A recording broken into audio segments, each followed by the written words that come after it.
ملکه بریتانیای کبیر الیزابت دوم که 70 سال بر تخت پادشاهی این کشور نشسته بود، در سن 96 در قرارگاهش در بالمورال شتلندیا از عالم چشم پوشید.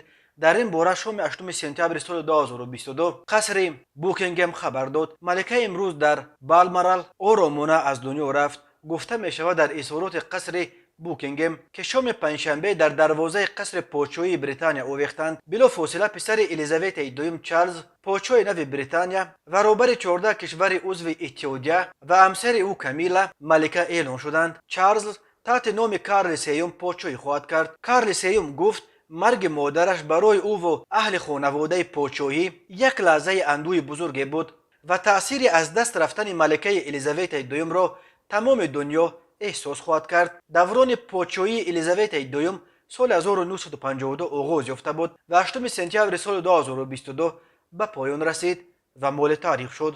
طی 70 سال پادشاهی الیزابت دوم بریتانیا چند مرحله بزرگ تاریخی را پس سر گذاشته، از جمله بعد جنگ دوم جهانی خود را برقرار کرد. مقام امپری جهانی را از دست داد. در جنگ سرد همراه با دیگر کشورهای غرب بر اتحاد شوروی غالب آمد، به اتحاد اروپا پیوست و از آن خارج شد. در عهد الیزابت دوم در بریتانیا 15 سروزیر عوض شد. این روی خط از وینستون چرچیل سر می شود. طبیبان هنوز روز سه‌شنبه 6 سپتامبر از وضع سلامتی ملکه اظهار تشویش کرده بودند و تمام فرزندان و نبیره ولیعهدش شاهزاده ویلیام در بالمورال جمع شدند.